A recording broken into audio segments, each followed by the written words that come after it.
Բարի լույս, այսօրվա խորհուրդը վարձկանության շուրջ է։ Վարձել նշանակում է, թե որոշակի պայմանական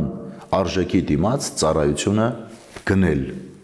Դա կլինի հոգևոր դաշտում, դա կլինի աշխարհիկ դաշտում, կապ չունի։ Ինչպես որ պարզ աշխատանքն է, մարդը աշխատում է եւ որոշակի աշխատավարձի դիմաց իր աշխատանքը գնում են իրենից։ Ինքը արարում է, անում է, իսկ իր արարչությունն ու արարքը իրենից վերցնում են։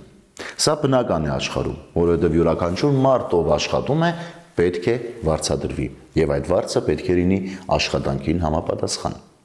Բայց հոգևոր դաշտում այդպես չէ, սիրելիներս։ Հոգևոր դաշտում վարձը մեր Աստծուց է։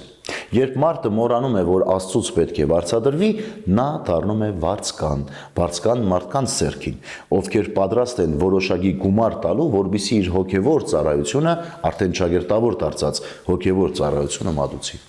Ահա այդ 10 տեսակ վարձկանության մասին ակնարկ կա մեր Տեր Հիսուս Քրիստոսի հայտնի խոսքում, որ զետեղված է Հովհաննու ավետարանի 10-րդ գլխում։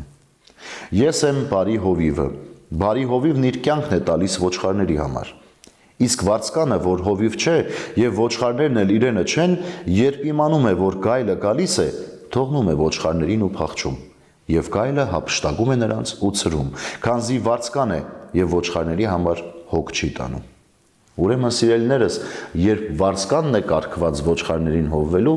նա գայլից վախենում է, որովհետև վախկոտ է։ Նրան հետաքրքիր է այն գումարը, որ իրեն տվել են ուղղակի այդ պահին հովություն անելու։ Ցավոք սրտի կյանքում որևէ տարի, որևէ դար, որևէ ժամանակաշրջան միշտ էլ հայտնվել են վարձկաններ, որոնց համար հոգևոր կյանքում, հոգևոր ծառայության մեջ գումարն առավել կարևոր է, քան այն հոդը, որ իրեն հանձնված է։ Եվ ցավոք սրտի այդ տեսակ վարձկանները նաև մեր աչքերի առաջ կան, որոնք ուղղակիորեն պատրաստ են հրաժարվել հոդից կամ ստեղծել կեղծ հոդ, որտեղ ցույց տան, որ իրենք ավելի լավն են, քան մյուսները։ Եվ սա վարձկանություն է։ Վարձկանություն է նաև այն, որ մարդը այսօր ներկայանում է որպես քրիստոնյա հավատացյալ, բայց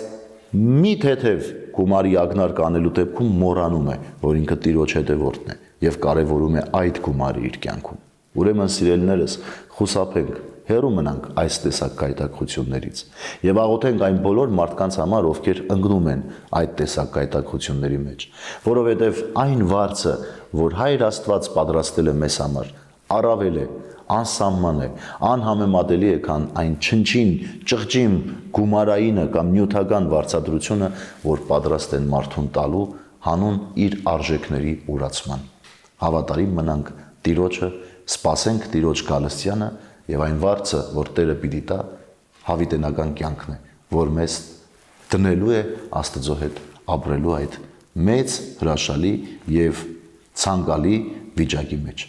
Բարի եւ խաղաղ օր ձեզ բոլորիդ։ Աստված օրհնի ամենքիս։